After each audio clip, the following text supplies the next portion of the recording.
მოგესალმებით.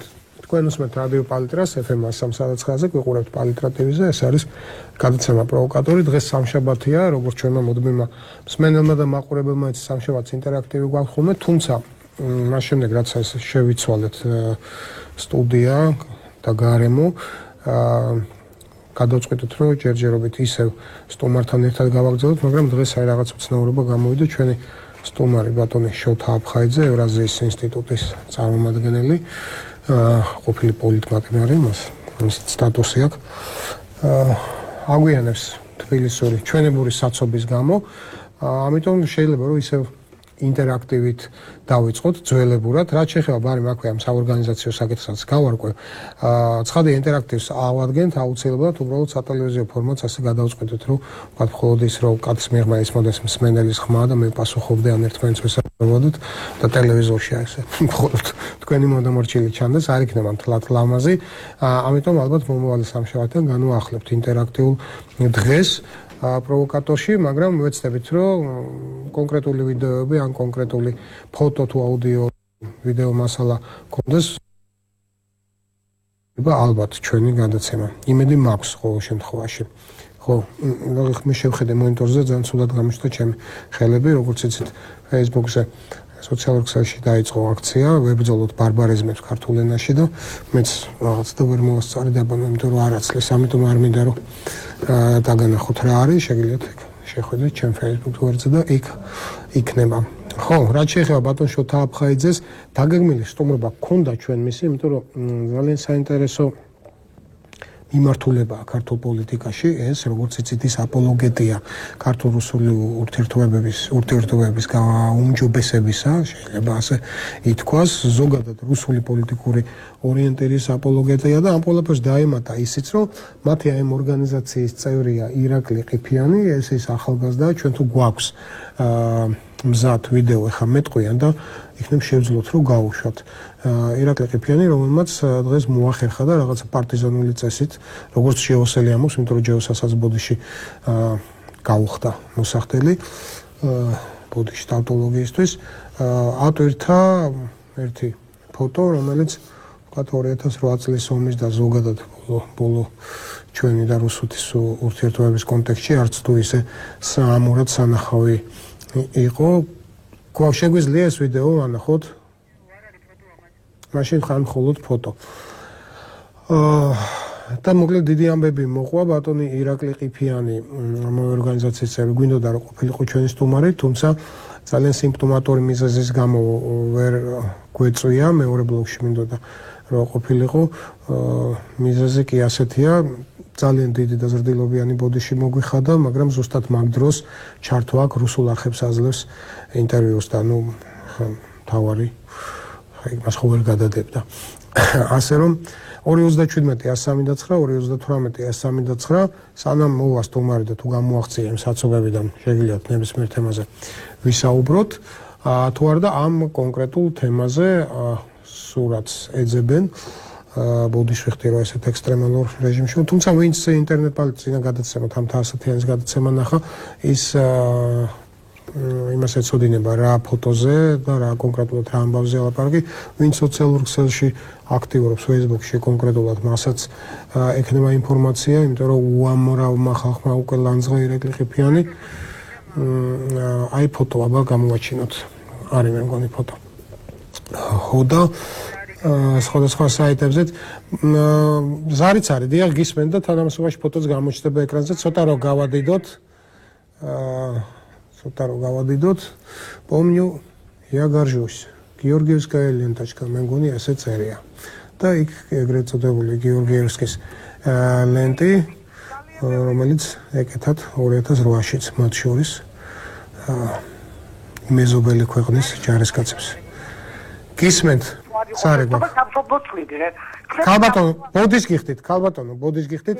აი ეხლა ჩაერთეთ, არაფერი არ ისმოდა, იქნებ თავიდან. გისმენთ. კარგით, ეხლა ვიახლოვდეთ. დიახ. რა დააშავა იმ ხალხმა, რომლებსაც საბჭოთა კავშირი მიაჩნდათ სამშობლოდ? დიახ. და მოდიოდა ფაშისტური გერმანია და თავი შესწირეს. ეს იყო ჩვენი ბაბუები, ბებიები, დეიდები, მამიდები, მამები. და მე? ხალხა ოჯახში ვიღაცა, ხო? 70 წელი ხდება ამ ყველა მნიშვნელობის ოდით დამთავრებიდან. რა მოხდება, რომ პატივი ვცეთ მაგ ხალხს? აუცილებლად უნდა მივაგოთ, ხალბატონო, პატივი. ერთი წუთით.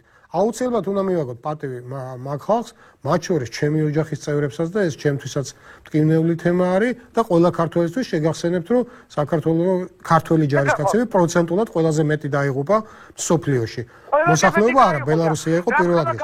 მაგრამ რა შუაშია ეს ყველაფერი ამასთან, როდესაც გეორგიევსკის ლენტი არ არის მეორე მსოფლიო ომის დროინდელი, თქვა სიმბოლო, აი აბსოლუტურად არაფერში. ირაკლი თქვა რომ მეორე მსოფლიო ომის დამთავრების 70 წელი ხდებაო. ვინ თქვა ეგ? მაგას მიუძღვენი ეს ბანერი. ვინ თქვა?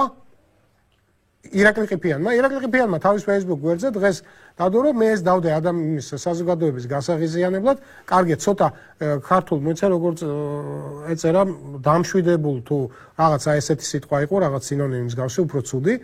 პოლიტიკურ სიტუაციაში მინდოდა ცოტა გამოცოცხლება შემეტანო, ძალიან ცინიკური კომენტარი იყო. ისევე შემიძლია გიპასუხოთ. ხალბატონო, როგორც თქვენ მაგას ამბობთ, ისევე შემიძლია გიპასუხოთ, როგორც თქვენ თქვით, რა დააშავეს პაპებმა, რა დააშავებს იმ ადამიანებმა, რომელებიც თავი შეწირეს 21-ში, 24-ში, 27-ში, 51-ში, 56-მდე. კი, მაგრამ ვინმე ამბობს, იმათ არის ცეთ პატივი, იმათაც ცეთ პატივი და ამათაც ცეთ პატივი. ხო, მე რომ ცეთ თავისებურად თავი მართალი. არ არის ეგ პატივისცემის გამოხატვა, არავის საქართველოში არ უთქვამს, რომ მეორე მსოფლიო ომის მონაწილეებს პატივი არ უნდა ვცეთ, ან რამენაირად მათი შეურაცხყოფა რა შუაშია აბსოლუტურად აქ ლაიდღიხლა თუ აღირსა ბატონმა რა ქვია შოთა აფხაიძემ მოსვლა ეთერში თქვენ ნახავთ რომ აქ ამაზე არ არის საუბარი აქ არის არ ვიცი ყიფიანმა ასე თქვა და ხო ყიფიანმა ასე თქვა შეიძლება ერთ კონკრეტულ მიახლოებულია თუ შეიძლება ერთი კითხვა ცოტა მიახლოებულია მაგ თემასთან ძალიან საშინელ დღეშია მარჯანიშვილზე გალაქტიონის ხიდი მივიდნენ ახალგაზრდობა და ხიდი ფერადის საღებავით შეხება. თქვენ ამბობთ ორი თვის წინანდელ ამბავს, როდესაც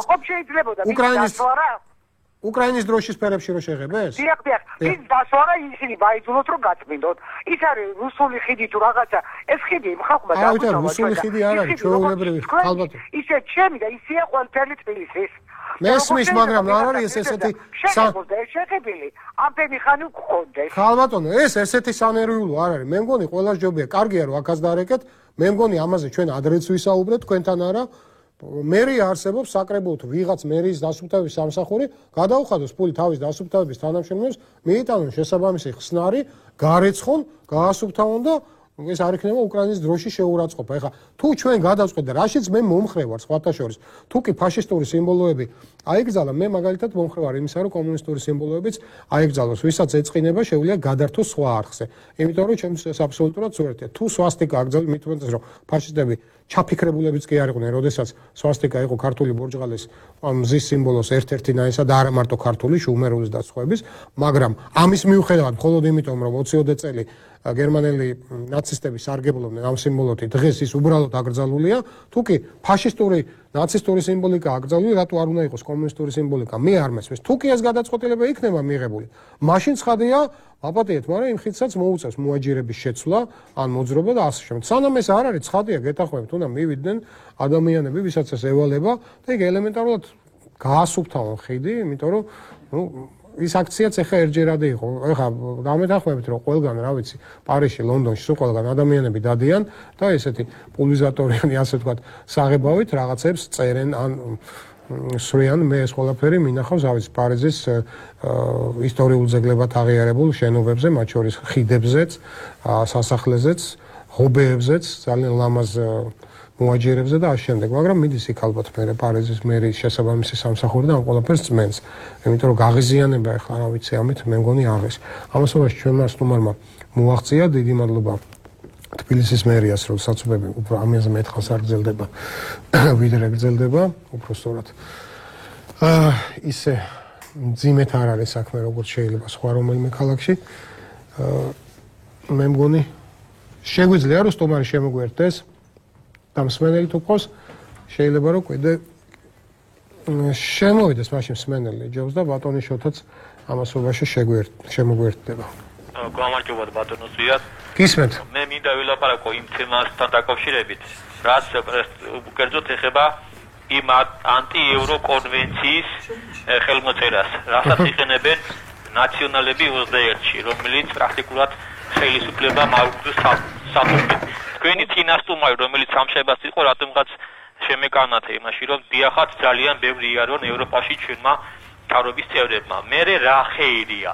ძუნძულა სადაც წავიდა, ყველგან ძუნძულა დაუძახეს. მიდიან ევროპაში, ჩამოდიან და გასაგებია, ჩემო ბატონო, იგივე თემით ეკავთ. მოდით ესე 21 მარტს უკავშირდება თქვენი აი ეს ამბავი და მე პირობას გაძლევთ, რომ ჩვენ გვექნება ამაზე საუბრის თემა.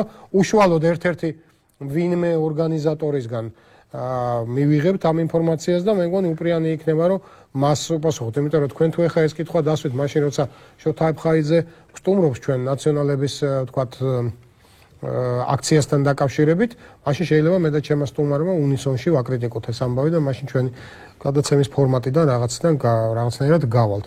მე ვეცდები რომ დღეს ვიყო ოპონენტი ბატონი შოთასი, მithumetes მოგესალმებით ბატონი შოთა. მithumetes რომ არ გამიჭირდება, იმიტომ რომ აშკარა სხვაობა გვაქვს რაღაც მოსაზრებებში, კონკრეტულ მოსაზრებებში წყალი მოგიტანეს ხო? იმედი მაქვს დაგჭირდებათ. რა ხდებოდა იქ დედაქალაქში? ალბათ იმ სტანდარტების ესე ვთქვათ შედეგი არის რა სტანდარტებისკაცაც ვისწრაფვით რა. ბრჭყალებში რა თქმა უნდა არის გაუმართავე გზის მოძრაობა და ესე ალბათ საათობით მოუწევს ადამიანებს კიდე დიდი ხანი ესეთ საცობებში ყოფნა.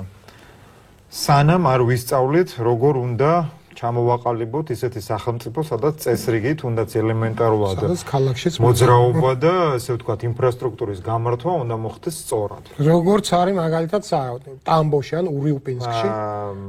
ეხლა მე ტამბოში ნამდვილად არ ვიცი როგორი მოძრაობაა, მაგრამ მინდა გითხრათ, რომ მაგალითად ქალაქ როსტოვში მინახავს და ქალაქ ვოლგოგრადში, სადაც ყოფილ ვარ და პეტერბურგშიც რომ მოძრაობა საკმაოდ ნორმალურია, ესე ვთქვათ, ოდიში ქალაქ პარიზში თუ გინახავთ? მინახავს ქალაქ პარიზში, არა, მინახავს ვენაში, მინახავს მიუნხენში, ბერლინში და საკმაოდ ნორმალური და ჩემთვის მოსაწონი მოძრაობაა. ნუ როგორ ვოლგოგრადით დაიწყეთ? არა, თქვენ მკითხეთ სტამბოლზე და უსურისზე და. არა, თქვენ დაიწყეთ თუ გახსოვთ ხუმრობით, მაგრამ რა თქმა უნდა ამ ხუმრობაში იყო მინიშნება, აი იმ სტანდარტებისკენ რომ მივისწრაფით, ეს იმის შედეგია. იცით რა, მე მაგალითად გეტყვით ელემენტარულად, აი რუსეთში მაგალითად მაღაზიაში როცა შევდივარ, ყველა იცავს რიგს.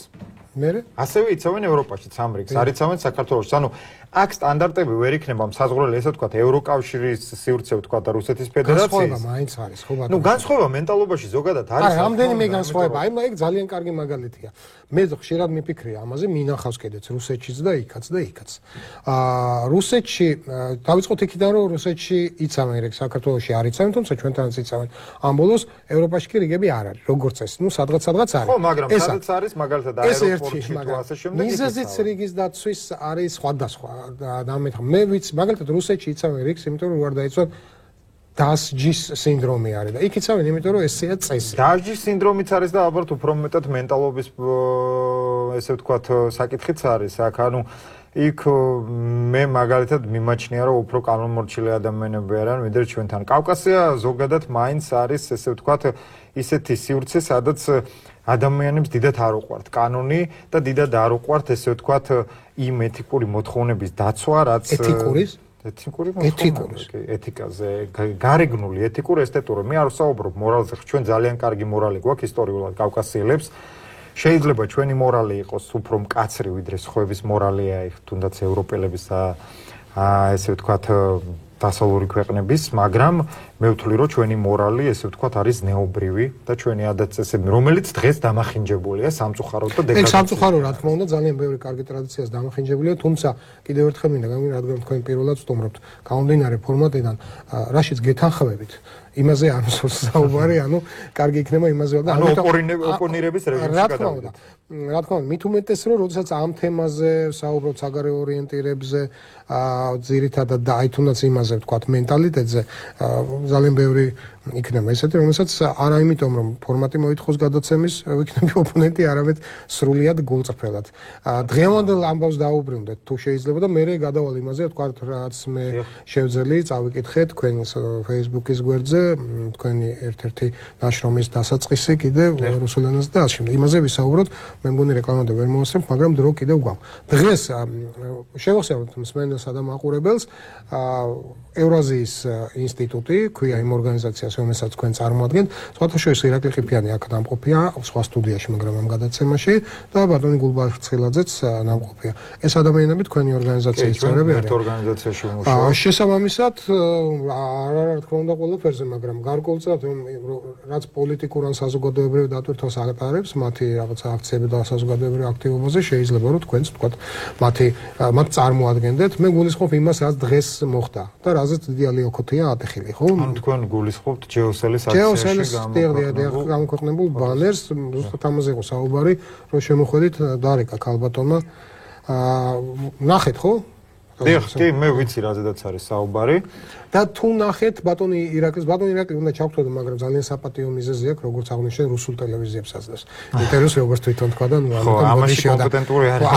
ამიტომ არ ეს მისი ხო მიზეზი რაც თქვა ძალიან კორექტულად მოვიხადა ბოდიში და დიდი მადლობა მას იმის ყურადღება გამოიჩინა, მაგრამ მადლობა არა იმისთვის, რომ მე მაგალითად რუსეთს გადავაგდებდი და ქართულ ტელევიზიას მიცემდი ინტერვიუს. მე მაგალითად ვიტყვი რომ ყველა ტელევიზიას უნდა მივცეთ. რა თქმა უნდა, უბრალოდ როდესაც დროებში ემთხვევა თორე ხო და ბატონშოთა რა იყო ეს ანუ მან სოციალურ Facebook-ის თავის გვერდზე მე რაც მოვასწარე 6 საკლ და რაღაც წუთები რომ ავდექი Facebook-დან ბოლო კომენტარი რაც იყო მისი იყო ის რომ მინდოდა ხალხი გამომეღვიძებინა და ვინც ამაზე საწინააღმდეგო რამ დაწერა არიან ნაციონალების რაღაც სიტუაცია ლეკვები თუ რაღაცა და მათი რაღაც მოსყიდული და აი არა ვარ ნაციონალებს არა სხვათა შორის თქვენ რომ იქ მოგათავსეს სადაც მოგათავსეს ნაციონალების დროს მეც ვიყავ ერთ-ერთ სხვა ჩემ კოლეგებთან რომლებიც თuledit და არავის არ არის მოვადლი მაგრამ ჟურნალისტებმა დიდი მონაწილეობა მიიღეს იმაში და თუ კიდევ იმაშიც რომ თქვა თქვენ პოლიტიკური პარტიის სტატუსი გააქვთ ხო თუმცა კითხვები ჩვენ დაგვჭა არა თქვენთან კონკრეტულად არამედ ჩემ მეგობრებთან მათ შორის უფლებადამცველებთან ქალბატონ ნანასთან ქალბატონ ეკასთანაც რომლებიც მოითხოვდნენ ამ ყველაფერს დაგვჭა ეს კითხვები სინამდვილეში და იმის გვამინდა რომ მე ვერავინ ვერ დამწამებს ნაციონალობას აი ძალიან სასაცილო არის ეგ მაგრამ არც მე არ მომეწონა ეგ ამბავი და რატომ აიგივებთ არა რუსული ორიენტაციის ანტირუსული პირად ან ადამიანებს რომლებიც თვლიან რომ დღეს მტერი გვიზის სახში ამ ყველას ნაციონალებთან აი ეს სტოლობის ნიშანი რატო ისმება თქვენს მიერ მოდით მე დავიწყებ იმით რომ აი ეს თვითონ აი ეს პრობლემა რომელიც ესე ვთქვათ ფსევდო პრობლემა არის დღეს ვიტყვი რომ ეს არის უფრო გლობალური პრობლემა ფსევდო პრობლემა რა არის ლოკალური არ არსებობს რეალურად ქართულ საზოგადოებაში რეალური შოვინისტური დამოკიდებულება რუსი ხალხის მიმართ. ესეთი რამ არ არის. კი ბატონო. ჩვენ უბრალოდ გვაქვს სხვადასხვა გეოპოლიტიკური ინტერესები. ანუ პოლიტიკური ინტერესები, გეოპოლიტიკური ინტერესები აქვს დიდ სახელმწიფოებს. ჩვენ პატარა სახელმწიფოებს, ისეთ სახელმწიფოს როგორც არის საქართველო, აქვს თავისი პოლიტიკური ინტერესები. აქ უკვე უნდა დავყოთ ერთმანეთისგან ქართველი ხალხის ინტერესი და პოლიტიკური ელიტის ინტერესი.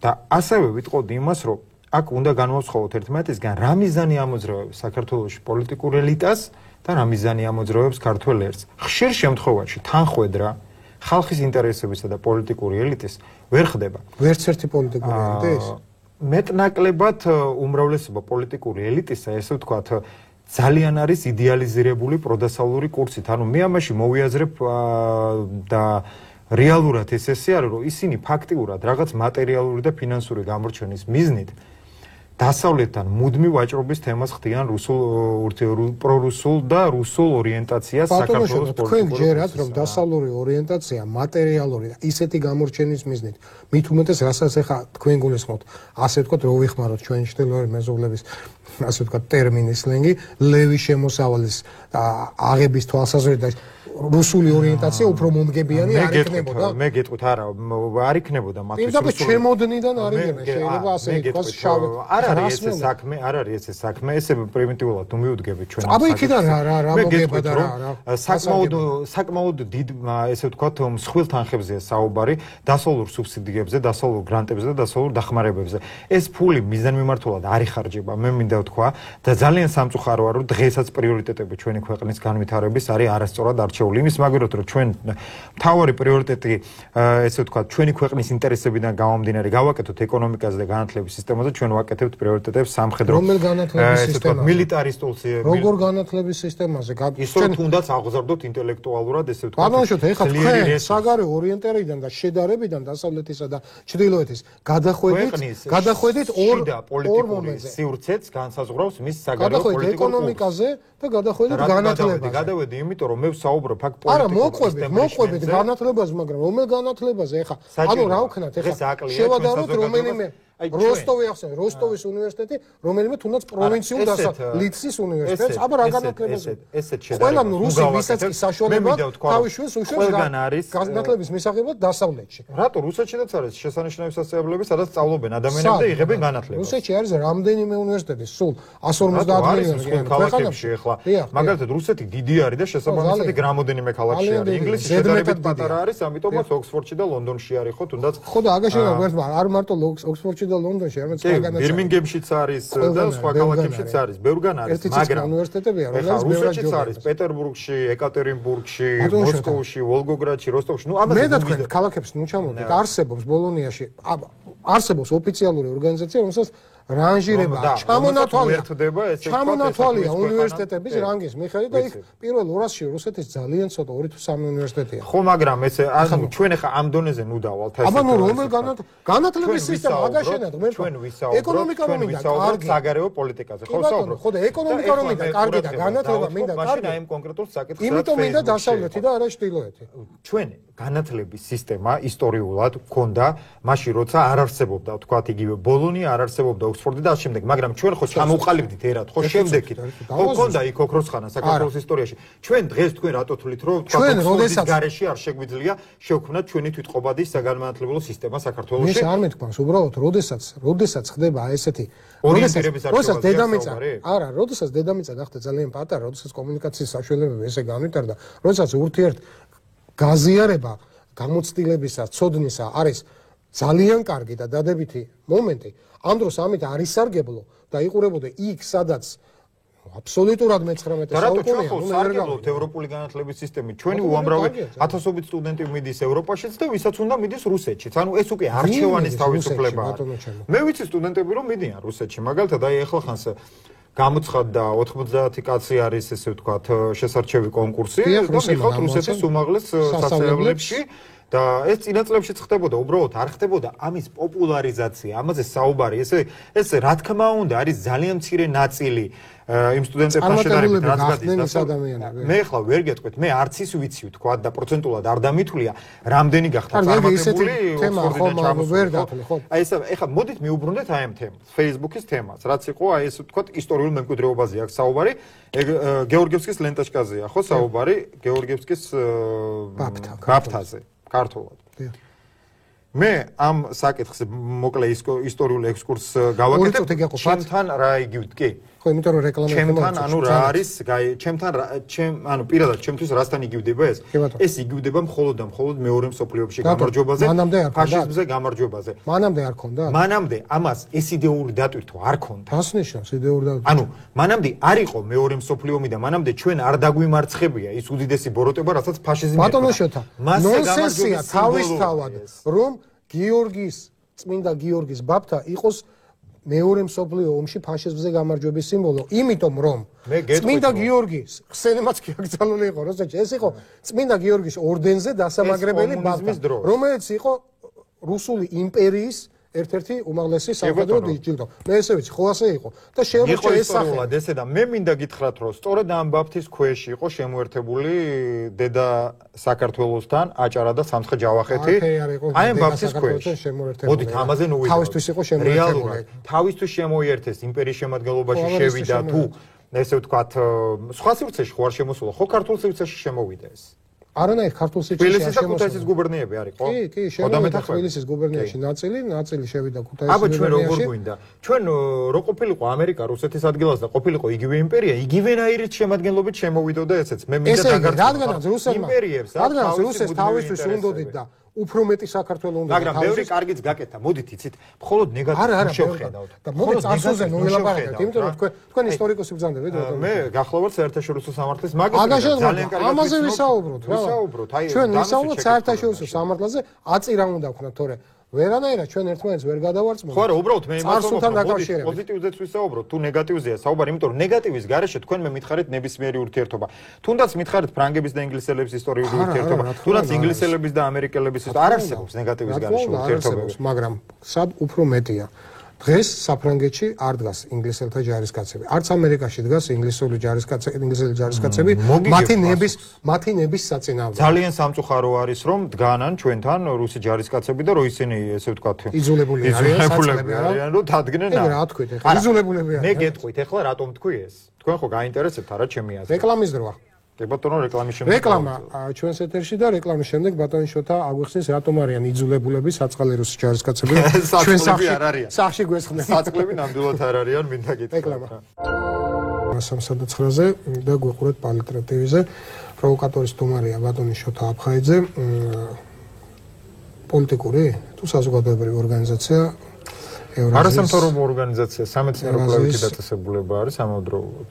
ირაკლი ყიფიანი მეცნიერი მუშაკი იქ ხო? ნუ ირაკლი ყიფიანი ახალგაზრდულ ფრთაში ახალგაზრდა მეცნიერი მუშაკი ირაკლი ყიფიანმა დღეს მოკლედ საზოგადოებაში ძალიან დიდი არა ანუ აქ ყველა მეცნიერი რა თქმა უნდა არ არის ვინც ამ ორგანიზაციაში ახლა გუბარცხილაძე არის პოლიტოლოგიურ მეცნიერებათა კანდიდატი მე გახლავართ საერთაშორისო სამართლის მაგისტრი გიორგი ვეკუაც ასევე არის ასე ვთქვათ მეცნიერი და რამოდენიმე მეცნიერი მაგისტრატურა თბილისის უნივერსიტეტში თბილისის სახელმწიფო უნივერსიტეტი უკაცრავად სამწუხაროდ ოქსფორდამდე ვერ ჩავედი იმიტომ რომ დამიჭირა სააკაშვილის ხელისუფლება ჟმერინკაში სააკაშვილის ხელისუფლება და მოდი ცოტა ხანი მაგაზეც ვილაპარაკოთ აი ეს მახსოვს ძალიან დიდი ალიაკოთი და აჟიოტაჟი გამოიწვია თქვენმა სურათმა რაღაც ხო სრულიად ხუმრობით უწყინარად გადაღებულმა ფოტომ გავაკეთეთ რატო ახლა აი ყველა საინტერესოა არა ფოტო რა აქ არ იყო საზღვრელი ჩემი პოლიტიკური აქტივობა იყო საზღვრელი რა თქმა უნდა ჩემი პატიმრობის და მე ვიტყვი იმას რომ ეს ფოტო როგორი ამ ფოტოს ისტორია იყო სრულიად კომედიური ჟანრი არის თია თუთგვერიძემ და ლეონავტამ გადაიღეს სურათი სადაც ვითომ სატანისტურ რიტუალს ატარებდნენ ჩაწვნენ კუბოში და ესე ვთქვათ ამაზე სურათი და ამას დებდნენ Facebook-ში და მე ჩვენ ხო გვეძახდნენ ფაშისტებს და ესე ვთქვათ ეს რაღაც ულტრამემარჯვენე ნაციონალისტური ესე რელიგიური ფანატიკოსები და სადაც ხალხი და სად ნაციონალისტები ხალხი ჩვენც გადავიღეთ ესე ვთქვათ ესეთი ფოტო რაღაცა ესეთი დატვირთვით და ამას თითქოს და რაღაცა და ნუ ამაზე ააგორეს და თქვენ რამდენი ხანს იყავით პატიმრობაში 3 წელი მომიწია პატიმრობაში ხო ანუ ბრალდება იყო რა ბრალდება იყო ჯგუფური ხულიგნობა ჩემ და გასაოცრად სტუდიაში ვიყავი სტუმრად მიწვეული ხარ როგორც თქვენთან ავარ მოწვეული და გარეთ რო ცემონ ადამიანებმა ერთმანეთი და შემდეგ მე რო დამიჭირონ კი და ესე იგი ყველაზე საინტერესო რა იყო დაჭერილი ადამიანებიდან 6 პირი გავიცანი ციხეში 6 პირი გავიცანი ვისთანაც ბრალდება პოლიტიკური პატიმრის სტატუსი ეხლა გაქვთ თქვენ ეს სტატუსი რას გაძლევთ ანუ თქვათ აი ჩემთვის რა არის ეს სტატუსი? არა, მე მაინტერესებს აი ამ პოლიტიკური პატიმრის სტატუსით რაიმე პრივილეგია, რაღაცა რეგალია, რაღაცა. კი, საკმაოდ სერიოზული რეგალია მაქვს. მე ავტობუსით მგზავრობის და მეტროთი მგზავრობის დროს 20 თეთრს ესე ვთქვათ. პენსიონერი ვიქარ. არ ვიხდი და ეს არის ჩემთვის ძალიან დიდი მიღწევა ცხოვრებაში. ძალიან ცოტა. ისე. არა, ეხლა მეორე ესე ვთქვათ პატიმრობა და შემდეგ უკვე იქნება ალბათ. მეორე შემდეგ სასურსათო მაღაზიაში იქნება მასტაკლება. ბატონ შოთა, არა, მე რას გულისხმობ, იცით რომ საერთაშორისო ორგანიზაციები, რომლებიც პოლიტიკურ პატიმრებს სოლიდარობას უცხადებდნენ, რომლებიც მუშაობდნენ პოლიტიკური პატიმრების გათავისუფლებისთვის, ამ თემის პოპულარიზაციისთვის და ასე შემდეგ და ასე შემდეგ. ეხლა მე ბევრად უფროსი ვარ თქვენი წინა თაობარო და ნუ მე მახსოვს Human Rights Watch მარტო მაგას არ მაქვს. Human Rights Watch-ი არ არის მხოლოდ. იქ იყო ჰელსინკის ჯგუფი და ასე შემდეგ. ეხლა ჩემთვის და ჩემი თაობისთვის პოლიტპატიმარი ან თქვენ როგორ აღიქვამთ ამ მაგალითად პოლიტპატიმარი ვთქვათ აზატ არშაკიანი ვთქვათ ან პაროი აირიკიანი ან ვასილ სიჩკო ან მერაბ კოსტავა ან სახაროვი გლები იაკონინი და ნუ შოთა აფხაიძე აი ანუ თქვენ მერაბ კოსტავას ფონდში პოლიტპატიმარი ხართ იცით რა მე გეტყვით რომ ეხა რა თქმა უნდა სხვადასხვა ისტორიულ რეალიებში სხვადასხვა შეფასების კრიტერიუმებით უნდა მიუდგეთ ამ საკითხს. იმ ორგანიზაციებმა დაღიარეს თქვენ პოლიტიკურებმა. როგორ შევედრებით დისიდენტებს, რომლებიც 20 და 30 წელი. რა თქმა უნდა, ჰელსინკის ჯგუფმა მაღიარა პოლიტპატიმრად და მანამდე მაღიარა, ვიდრე საქართველოს პარლამენტი მცნობდა. ასევე საუბარია Human Rights Watch-ზე და Amnesty International-ზე, ორივეს დასკვნა შეგიძლიათ იხილოთ ჩემთან დაკავშირებით პირადად ინტერნეტში და ასევე შეგიძლიათ იხილოთ ევროპის საბჭოს რეკომენდაციები საქართველოს ხელისუფლების მიმართ და მე მინდა ვთქვა, რომ ამ ნაწილში მე მადლობელი ვარ ამ ორგანიზაციების, რა თქმა უნდა, მათ ძალიან დიდი დამსახურება მიუძღვით სიმართლისთვის ბრძოლაში, იმიტომ რეალურად ჩემი საქმე იყო თავიდან ბოლომდე შეთითხნილი და ეს არ ეფუძნებოდა არანაირ ფაქტებს. და არანაირი ატეხეთი გალიაკოთი როგორ არის მახსოვს? ნუ ალიაკოთი არის ერთი საკითხი, მაგრამ მეორე საკითხი ვის რა კავშირი ჰქონდა ამ ალიაკოთთან, ვის ინსპირირებული იყო ეს ყველაფერი და მე ახლა არ მინდა ეს სტუდია გამოვიყენო ამ საკითხს. კარგი, დაღარდუღა დაუბრუნდებით მაშინ მაგამბოს. მოდით თქვენ რაც დაანონსეთ, რაზეც გვინდოდა საუბარი, თუნდაც აი თქვენ ნაშრომზე. იცით რა, იქ ძალიან გზნობი არის, ასე ვთქვათ, სენსიტიური, როგორც ახლა ამბობენ. თემაა და მომენტი იყო ის, რომელსაც წავიკითხე, აი ეს თქვენი მე მგონი პირველი ნაწილია, ხო, იმ თქვენი ნაშრომის. ფორმალ სტანდარტებზე საუბარი, როცა ნატოში მიღებული იქნა ესპანეთი, პორტუგალია და ასე შემდეგ. დიახ. და გვინდა თუ არა ნატო და რას მოგვიტანს ნატო და ასე შემდეგ. და ძალიან გულზე მომხვდა არა მხოლოდ ის იქ რა ეწერა, იმიტომ რომ სრულად არ გეთახმებით იმაში, რაც იქ არა. რატო ეს ხო ფაქტია? რა ფაქტია. ფაქტია ალბანეთი რომ მიიღეს, თქვენთან ერთად ვარ ნაწყენი მეც. იმაზე რომ ალბანეთი არ მგონია რომ ალბანეთი ჩვენზე ადრე უნდა მიიღო. ნუ ესპანეთი და პორტუგალია ალბათ უნდა თურქეთი წერდა და პოლიტიკა ჭირდებოდა და ამიტომაც უნდა მიგვეღო დიქტატორი. და რა მოხდა მე? მაშინ რა გვიკვირს ჩვენ რუსეთს? მაშინ არ იყო და რეგულაციები მაშინ არ იყო დადგენილი ბატონიშოთა. როდესაც ისინი მიიღეს. იქნებ თქვენ რა იცით, იქნებ რუსეთი ახლა ადგენს ამ რეგულაციებს. თუ ესე მიუდგებით, მაგრამ მაშინ არ იყო დადგენილი, რადგან ჩვენ ამ წუთას ნატოზე ვლაპარაკობთ. მე სხვა რამეს ვამბობ. იქ იყო კომენტარები. ტიპების ვიღაც რუსი თქვენი არ ვიცი ეს Facebook მეგობრები არიან, თუ live-შიც მეგობრები არიან, თანამეზე არა, ნუ აი რომ ძმა ხარ და რომ რა მაგარია და რომ ჩვენ ძმები ვართ, ნავეკი ვიკო და ასე შემდეგ. მე იმ სულ ყველასთან შევედი. მე იქ რო შევედი, იმისგან კიდე სხვაგან შევედი. მე ნახე იმათ რეები აქვს მოწონებული. და ასე ბოლო-ბოლო ჟირინოვსკიმდე და ვიღაც ცუდ ტიპებამდე მივედი რა. აი ესე რო ვიან. მე იმას ვამბობ, რომ თქვენ ცოტა დისკომფორტს არ გიქნით ის, რომ თუნდაც ეს თქვენი ნაშრომი ან აქედან გამომდინარე თქვენი შეხედულებები მოწონთ აი ესეთ იმ ძერჟიმორ და რუსებს. მე ვერ დაგეთანხმებით ამ საკითხში, იცით რა? აკადემიური წრეები არიან, რომლებიც ესე ვთქვათ გუტკოვიცნაირი ტიპები თუ 100%-ით არ ეთანხმებიან თუნდაც პუტინის და ესე ვთქვათ რუსეთის ხელისუფლების პოლიტიკური გადაწყვეტილებებს და მათ მოწონთ. მე გეტყვით, რომ იქ არის უფრო მეტად ესე ვთქვათ ნაწილი ლიბერალური საზოგადოებაც რომელიც ეთანხმება, ეს არ ნიშნავს, რომ კარგია, ავტომატურად არ ნიშნავს. მე მაგალითად ბევრ რაღაცაში ჟირინოვსკის არ ვეთანხმები. ბევრ რაღაცაში. ცოტაში რა შეძეთახმებით? იქნების გითხრათ რა. ის არის რუსეთის მოქალაქე და ის იცავს თავისი ქვეყნის ინტერესებს, ხო? მე ვიცავ ჩემი ქვეყნის ინტერესებს. მე არასდროს არ შევეგუები აფხაზეთის და ოსეთის დამოუკიდებლობას. ბატონო, რატო ფიქრობთ, რომ შენი ქვეყნის ინტერესები, შენი ჯვარი წერია, თქვენ ჟირინოვსკის გულს ხო? საკუთარი ქვეყნის ინტერესების დაცვა აუცილებლად უნდა გულისხმობდეს რომელიმე სხვა ქვეყნის ინტერესის შელახვას. მე გეტყვით აქ ეხლა აი თქვით რომ ბევრ რამეში არ ვეთანხმები.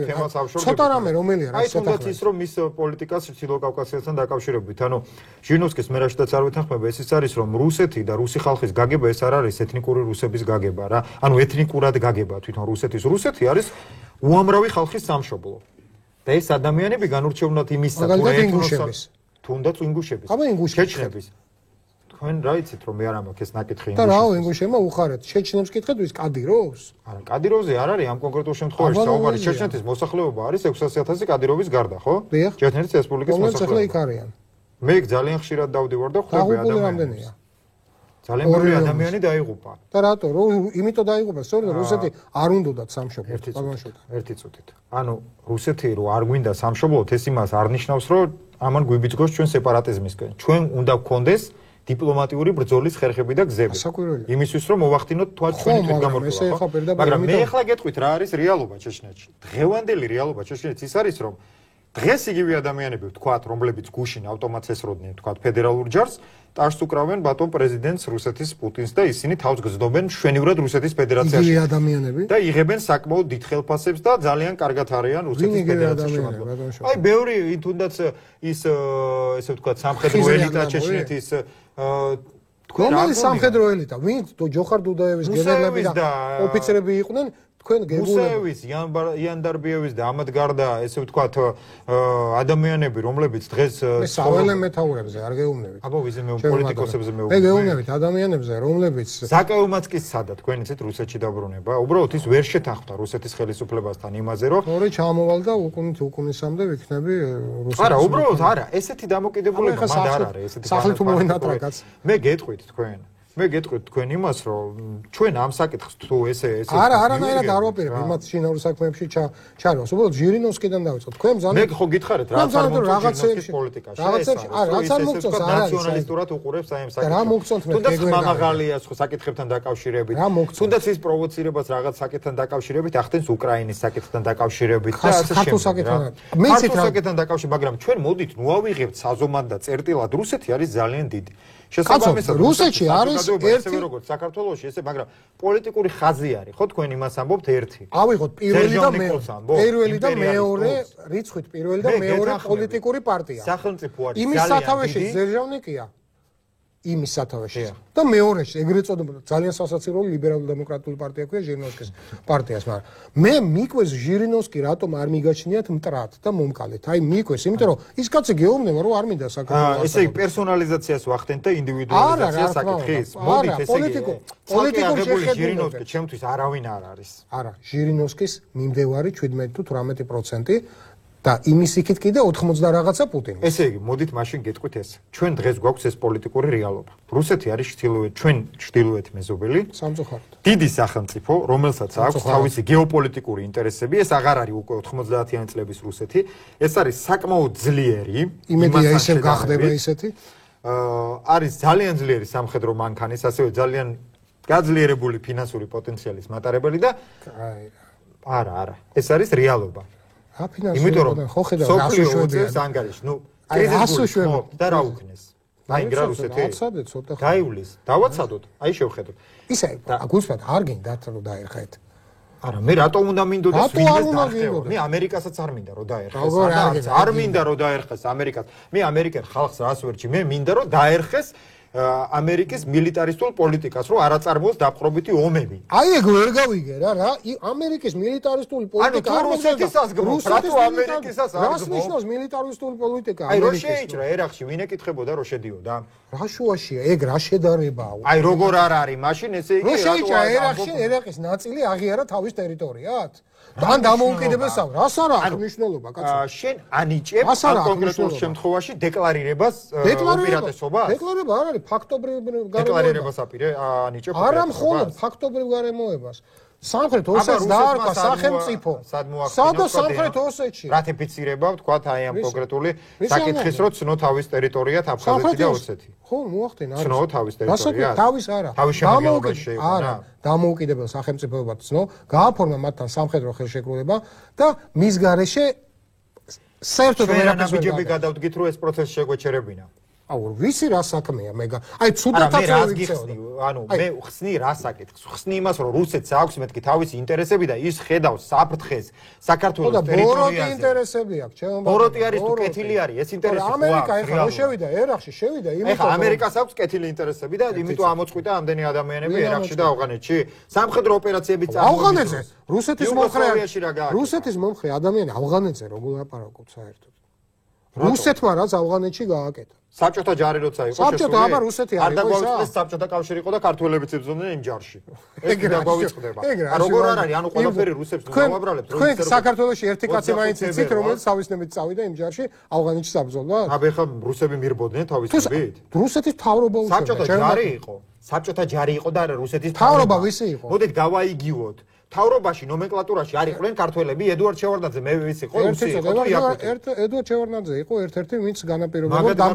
დამთავრებული იყო ეს ამბავი რა ანუ ეხა ნუ ვისაუბრებთ დამწყებებს შორის ედვარდ შევარდნაძის თავისი ცოდებიც ეყოფა და ნუ მოიხსენებთ დამწყებებს შორის ედვარდ შევარდნაძის სწორად და დაიწყო თუ არ დაიწყო ის შეადგენდა საბჭოთა ნომენკლატურას. იცით რა ძვირფას საერთო დროს კარგავთ იმაზე რომ რუსეთი არ იყო საბჭოთა კავშირი რა. ანუ მარტო რუსეთი არ იყო საბჭოთა კავშირი იყო უამრავი სხვა სახელმწიფო.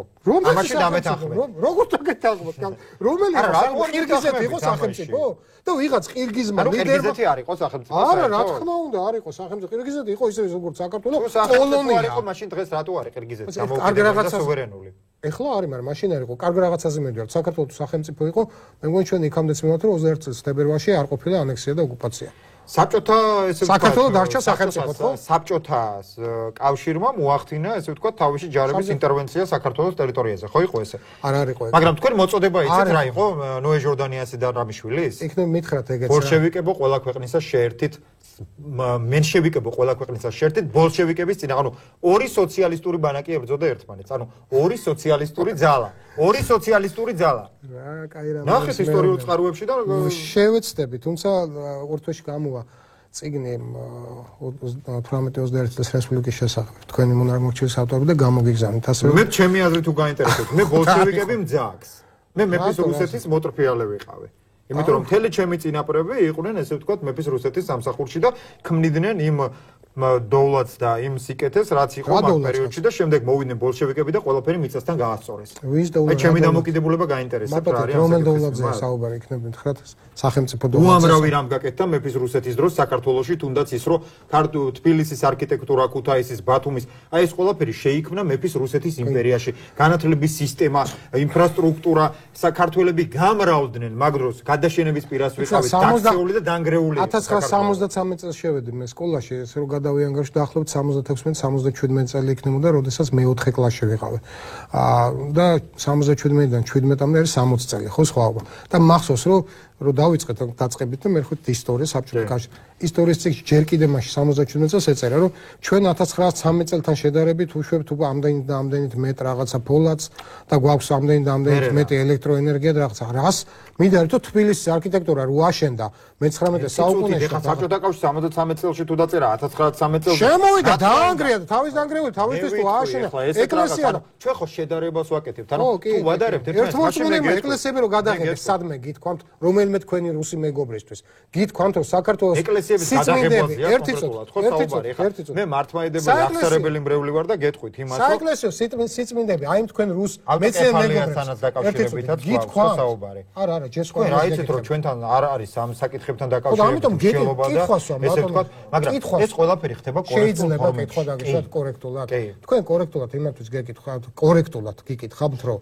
თქვენი დედავატირე ეს კორექტულად გითქვამთ რომ ქართული ეკლესიებიდან გატანილი სიწმინდეები დღემდე მოსკოვისა და პეტერბურგის მუზეუმებშია და ის ოფიციალურად ნაძარცვია იმიტომ რომ ყველა ქვეყანა ინგლისმა დაუბრუნა ყველა თავის კოლონიას იქიდან გატანილები ეგვიპტეში დააბრუნეს ნამტვრევებად დააბრუნეს ინდოეთში ყველაფერი გარდა იმისა რაზეც მე ინდოეთის მთავრობამ კეთილინებით უთხრა რომ გჩოქნით ეს გითქვა ეხლა მე გააქცევთ თქვენ პასუხს ეხლა რაზე მეუნდეთ შემოვიდნენ ბოლშევიკებს ვერტყით რატო რა გამახსენეთ იყო მეფის რუსეთის იმპერია შესაბამისად ესე ვთქვათ კიდე საკითხავი ეს მოიპარეს თუ ქართველებმა გაატანეს ეს საკითხი რა ნიშნავს გაატანეთ გამოგიჯებთ თქვენ მე იმიტომ რომ იმპერიის შემადგენელი ნაწილი იყო საქართველოს და მოხდა შეიძლება იმ საცავში მოდი ვანია ჩამოფხიკე ჩემი ფრესკა ვაწარმოოთ მოლაპარაკებები დავიბრუნოთ და რაც შეეხება ხატებს რატომაც არა თქვენ რა იცით რომ არ შეიძლება ამის დაბრუნება მოლაპარაკებების შედეგად უკან იყო მოთხოვნა და უარი როგორი სახის მოთხოვნა იყო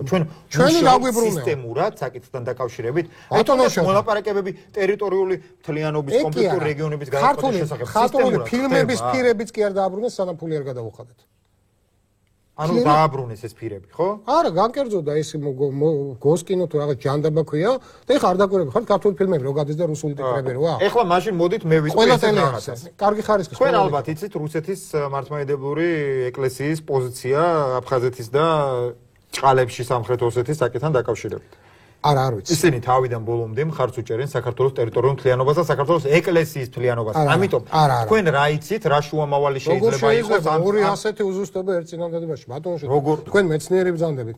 თავიდან ბოლომდე მხარს უჭერენ ამბობთ, არ უჭერენ თავიდან ბოლომდე. რუსეთის ეკლესია თავიდან ბოლომდე მხარს უჭერს. მეორე თქვენ თქვით ქართული ეკლესიის მთლიანობას და ტერიტორიულ მთლიანობას. არ უჭერენ ისინი ტერიტორიულ მთლიანობას, ხას ისინი უჭერენ ეკლესიას. ეხლა მოგახსენებთ. აბა მითხარით. რუსული მართლმადიდებლური ეკლესიის ღვთისმსახურები დადიან აფხაზეთში, ქართული ეკლესიისთვის კითხვის გარეშე. ანუ მოსალოდაც შეიძლება მოსალოდაც. არა, ჩემ ბატონო, ნებართვის გარეშე. ღვთისმსახურებას ატარებენ, აღსარებებს იბარებენ და ასე შემდეგ. რუსული მართლმადიდებლური ეკლესიის ღვთისმსახურები, მე მგონი კრასნოდარის ეპისკოპოსი ქვია თუ რაღაცა. მისი ხელდასმით ვლადიკურთხებიან აფხაზეთში ღვთისმსახურები და ესეთი რაღაცა ოფიციალურად რუსეთის ეკლესიაში. ერთადერთი რასაც ისინი არ, იმიტომ რომ ეს კანონი ეს დარღვა ამას სოფლიოს საეკლესიო საზოგადოება. მე ხა ცალკეული მღვდლები რასაკეთებენ? აქ ცალკეული მღვდლები განკვეთილები არიან და გამოდიან და თავში უწყავენ ვიღაცას. საუბარი არც კი ყოფილა. როგორ არ ყოფილა რუსეთის პატრიარქმა არა ერთ გზის თქვა, რომ საქართველოს ტერიტორიული მთლიანობა და საქართველოს ეკლესიის ესე ვთქვათ. არა. აკარგი იქნებოდა თქვენი აი მე ახლა შემიძლია მაშინ აი დღეს დაგილინკავთ თქვენ იმ განცხადებებს და იმ ფაქტებს მოგიტანთ თუ მომიწევთ შემდეგ გადაცემაში, სადაც აცხადებს რუსეთის ეკლესიის ადამიანები იქნებ თქვენ შოთა აფხაზეთის თქვენსავე კედელზე დღეს დადო და ყველანი ვნახავთ დოკუმენტის ოღონდ გაუსვათ ხაზი. რუსეთის მართლმადიდებლური ეკლესია აღიარებს ტერიტორიულ მთლიანობას საქართველოს. ეკლესიის მთლიანობას არა. ეკლესიის მთლიანობას აღიარებს. მაგაში დეთანხმებით მეთქი და თქვენ თქვით ტერიტორიულიცო. ტერიტორიულსაც კი ბატონო, იმიტომ რომ ეკლესიის მთლიანობა შეიძლება კიდევ რას ნიშნავს? მე საქართველოს შეიძლება კვიპროსზე მქონდეს ჩემი ეკლესია. ისევე როგორც რუსებს იერუსალიმში დღეს აქვთ. ამას შეიძლება აღიარებდეს ახლა. რას ემსგავსება, იცით, რუსეთის ადვოკატირებას ვახდენ თითქოს მე, მაგრამ არა, მე ამას არ ვაკეთებ. ანუ ჩვენ თემას გადავუხდით. ჩვენ ახლა ნატოს არ მიუბრუნდეთ უკან. მიუბრუნდეთ ნატოს და ორმაგ სტანდარტებს, ნატოს აგრესიულ პოლიტიკას, ნატოს როგორც გეოპოლიტიკურ იარაღს და ნატოს როგორც ესე ვთქვათ, მხოლოდ შედარების კუთხით მიუბრუნდეთ ამ ამბავს. თქვენ ბრძანეთ რომ მათ შეიძლება ქონდეთ გეოპოლიტიკა, იმიტომ რომ დიდი სახელმწიფოები არიან, ჩვენ შეიძლება ქონდეს მხოლოდ ჩვენი პოლიტიკა, რაღაც გადარჩენის იქნება ეს თუ სადღაცკენ გახების. ამიტომ შევთანხმდეთ იმაზე, რომ არა ვართ არც ერთი ბავშვები, რომ ჩვენგან ნეიტრალური სახელმწიფო არ გამოვა სამწუხაროდ. ისეთ გარემოცვაში და ისეთ ადგილას ვართ გაჩხერილი. მეტლაკრებად დაბალანსებული პოლიტიკა რო ვაწარმოოთ შეიძლება. ამიტომ უნდა გადავწყვიტოთ იქით თუ იქით. აი ახლა კი ბატონო, აი თქვენ კარბლანში, აი კამერა, აგერ მიკროფონი და ბრძანეთ, რატომ ჯობია ევრაზიულ კავშირში ან სადღაც რაც გინდა იმას დაარქვან, ყოფნა ვიდრე იყო. არა, ეხლა მე ამის შეფასებას ვერ მოვახდე, რატომ ჯობია ევრაზიულ კავშირში ესე ვთქვათ ამის პუნქტობრივ განხილვას ამ საკითხის, მაგრამ თუ ვისაუბრობთ ნატოზე, მე ვიტყვი იმას, რომ ნატოს რა აქვს ნაკეთები და ესე ვთქვათ ნატო რას წარმოადგენს და რატო არ მინდა მე რომ საქართველოს გახდეს ნატოს წევრი სახელმწიფო. მაშინ მარტივ კითხვას უვასახოთ რა. ჩვენ რომ ნატოს წევრი ყოფილიყავით ომის წინ 2008-ში იქ შემოხროვდებოდნენ. დარწმუნებული ვარ რომ შემოვიდოდნენ უფრო ნატოს საზღვარს გადმოლეხავდნენ. კი ბატონო. აუ მე ეგრე ყოფილიყო და დღეს მე თქვენ გეტყვით რომ ნატოს მეხუთე თავში არის პუნქტი ჩადებული, სადაც საუბარია რომ შეიძლება ნატოს წევრმა ქვეყნებმა მის წევრზე თავდასხმის შემთხვევაში არ მიიღონ მონაწილეობა ფართო მასშტაბით. სად არის ეგეთი ამბავი ნათქვამი?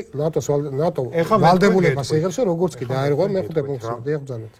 ხა მე თქვენ გეტყვით ესეთ რაღაცას რა, ნატოს წევრი სახელმწიფო იყო თურქეთი, არა? დიახ. საბერძნეთიც? დიახ. მოხდა კონფლიქტი კვიპროსზე? კვიპროსზე მოხდა კონფლიქტი. ხო, მაგრამ ამაში ჩაერთო თუ არა ნატოს წევრი სახელმწიფოები, საბერძნეთიც და თურქეთიც ღიად? არა. საბერძნეთი და თურქეთი ღიად არ ჩართულა. არ ჩართულა? არა, კვიპროსის რეგულარული ჯარის ნაწილები კვიპროსის და თურქეთის. კვიპროსის, ანუ კანონიერი კვიპროსის და სეპარატისტები. ანუ ოფიციალური ნიქოზია იბრძოდა ვის წინააღმდეგ? იბრძოდა სეპარატისტების წინააღმდეგ, რომელსაც თურქეთი ეხმარებოდა. აჰა. ნატოს წევრი სახელმწიფო. დიახ, დიახ. ანუ აქ გვაქვს თუ არა ჩვენ გარკვეული ნონსენსი ამ საკითხთან დაკავშირებით? რა თქმა უნდა, თუმცა იქვე იყო დეკლარირებული ნატოს პოზიცია, რომ ეს არ იყო ნატოს პოზიცია, ეს იყო თურქეთის და დიდი ანუ ნატოს ესე ვთქვათ შეუძლია დეკლარირება მოახდინოს პარალელი სრულად ვერ დავინახე პარალელი ბატონო. როგორ ვერ დავინახეთ? ორი წევრი სახელმწიფო იყო ჩართული ერთმანეთის წინააღმდეგ ღიად საბერძნეთი გამოდიოდა და პოლიტიკურ მხარდაჭერას და სამხედრო მხარდაჭერას აფიქსირებდა კვიპროსის მიმართ. არ ყოფილა არანაირი სამხედრო მხარდაჭერა. ბერძენ და ჯარისკაცი გადახედეთ დოკუმენტებს მე ვიცი ამ კონფლიქტის ისტორია ბატონო შემოდა. მეც ვიცი საკმაოდ კარგად ვიცი და იარაღით და საბრძოლო ტექნიკით ეხმარებოდა საბერძნეთ კვიპროსს. ერთი წუთი. წეგან თქვენ თქვით რომ სამხედრო ჩარო. ეს ნიშნავს ბერძენ ჯარისკაცს ბერძნული არმიის გამოსაცნობი ნიშნით უსრია თურქეთის ჯარისკაცისთვის თურქეთის არმიის კარგით. რუსული არმიის ჯარისკაცები, რუსული არმიის გამოსაცდობი ნიშნი ერთსვიან დონბასში და ხარკოვში ვინმეს და რო ამბობენ რომ რუსი ჯარის ეს სხვა რაღაცა არის, აქ სხვა კონფლიქტი არის, ხალხო. მე ვამბობ იმას რომ რუსული ამოსაცდობის ნომერი ნიშნებით იბრძვიან, არის უკრაინაში? ხო. სწორედ ამაზეა. მაშინ რატო ხდება იმის ესე ვთქვათ გაიგივება რუსეთის სწორედაც მაგის ძებნა მინდა, სწორედ მაგის დამადასტურებელი ნიშნებს ეძებენ. სწორედ ეგ იყო რომ გადაფხიკა იქისა. ბერძენი ჯარისკაცების დამადასტურებელი და ასევე იპოვეს ბერძნებმა თურქი ჯარისკაცების დამადასტურებელი. დროს დავაზუსტებ. რამდენი გვაქვს დრო? რა საშინელებაა? თქვენი ბრალია. რატო? 1 წუთია დარჩენილი. გასაგებია. მოდით რა შევთანხმდეთ რომ შემდეგი გადაცემა იყოს რაზედაც აი თქვენ გნებავთ ჩემ ბავშვობაში იყო ხოლმე თხზულებას გვაწერიდნენ ვიღაც და ვიღაცის შედარებითი დახასიათება. მოდით შევთანხმდეთ და შემდეგზე გავაკეთოთ შედარებითი დახასიათება. კი ბატონო, გავაკეთოთ შედარებითი დახასიათება. ძალიან კარგი იქნება ეს. არგუმენტირებულად. მე მოვიტანხაროებს. კი ბატონო, თქვენს ოღონდ ისეთი არა დღეს რომ მითხარით რაღაც ბოლშევიკებზე და მე დღეს გამოვაქვეყნებ. იმიტომ რომ ძალიან შრალად მოგიგებთ. არა, მე დღეს Facebook-ზე გამოვაქვეყნებ საზოგადოებამ შეუძლია ნახოს ჩემი კედელი. ბოლშევიკებთან და მენშევიკებთან დაკავშირებით თუ რაც მოუწოდებ და ესე ვთქვათ ნუე ჟორდანია და რამიშვილი ქართულ საზოგადოებას და ასევე გამოვაქვეყნებ რუსეთის ეკლესიის განცხადებას საქართველოს ტერიტორიულ მთლიანობასთან და საქართველოს ეკლესიის მთლიანობასთან დაკავშირებით. ეკლესიის გეთანხმებით და შეგიძლიათ არ გამოვაქვეყნოთ. ტერიტორიულზე გელოდებთ. ბატონ შოთა აფხაიძე იყო ჩვენი გადაცემის 3/4-ის დაახლოებით სტუმარი სამწუხაროდ საცობების გამო, ამიტომ ვერ მოვასწარით ყველაფერზე სრულად საუბარი და ბოდიში ხვდი იმ სმენელს რომელიც გველოდებას. ხოთიშორს ძალიან ბევრი გველოდებოდა, მაგრამ რას ვესწავთ. კარგად ბრძანდებოდით, ხოლმე შევხვდებით 7-ის ნახევარზე ჩვეულებისამებრ.